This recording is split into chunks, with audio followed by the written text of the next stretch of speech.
Socrates, the philosopher who refused to write. There is a silence. A strange and haunting silence. At the very heart of Western philosophy. The man who shaped its foundations. Who questioned kings and craftsmen.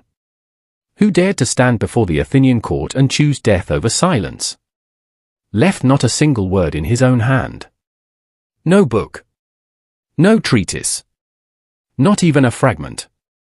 Socrates, the man whose name is etched into history, never wrote a single sentence. Everything we know of him comes from his students, like Plato and Xenophon. And even his enemies, like Aristophanes. His life is a mirror, not a portrait.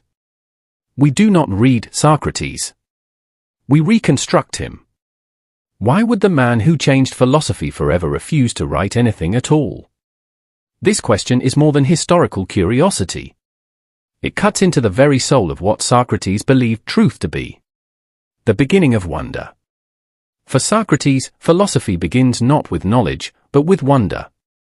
To him, wisdom does not spring from having answers, but from the courage to admit, I do not know. He roamed the streets of Athens, questioning politicians, poets, generals, and merchants. He stripped away their illusions of certainty. He disturbed the confident and awakened the humble. A book, he thought, would kill this wonder.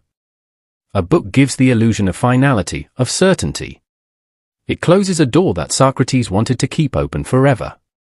His philosophy was a living flame, not a stone tablet. It thrived in dialogue, in the spark between two minds. To write was to suffocate that flame. The ignorance that frees. Socrates became famous for one declaration. I know that I know nothing. This was not weakness. This was freedom. Ignorance, acknowledged honestly, becomes a doorway to growth.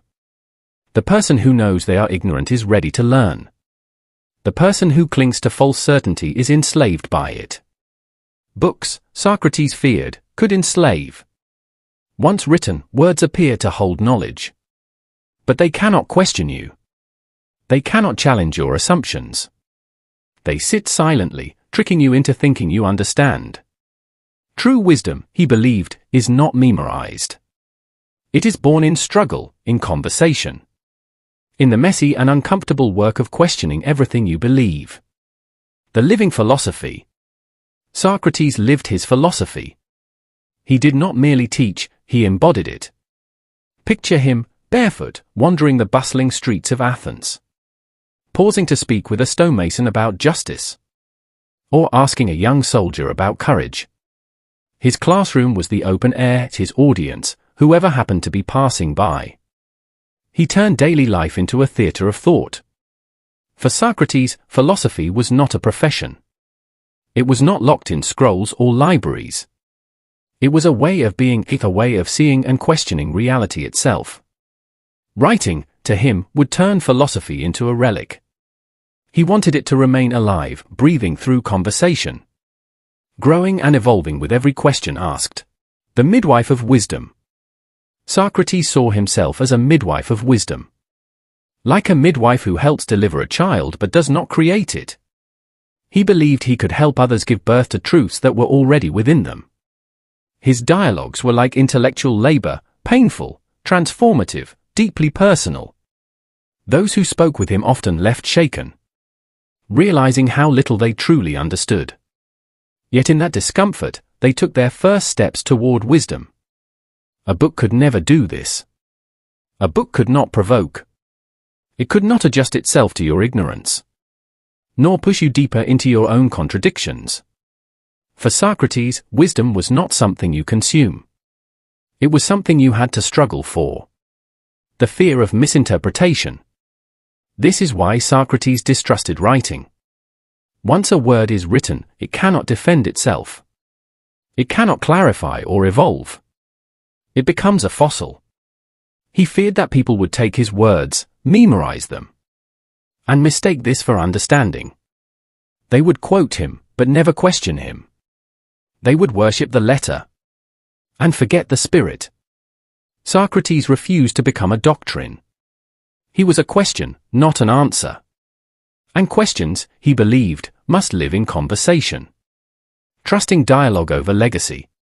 Most philosophers write to secure their place in history. They want to be remembered. Socrates did not care.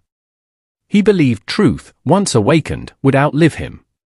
His mission was not to leave a monument of words but to ignite a fire in the souls of those he spoke to. And that fire spread.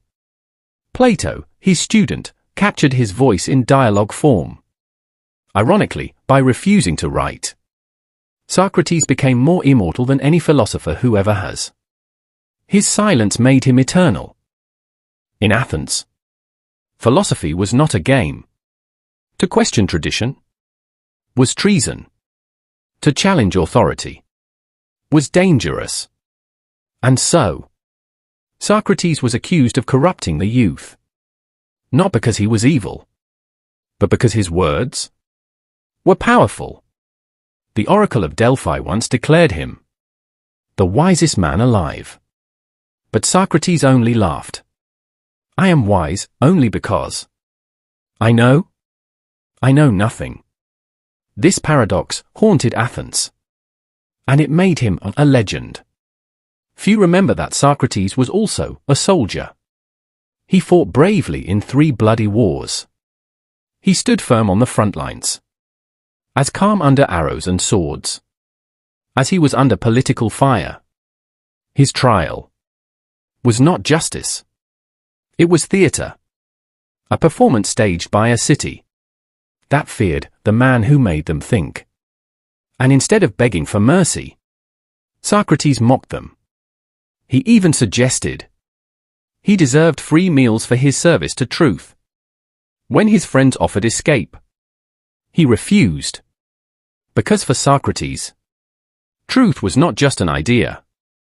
It was worth dying for. And so, he drank the poison calmly, as his students wept around him. In that moment, he became philosophy's first martyr. The unexamined life, he said, is not worth living.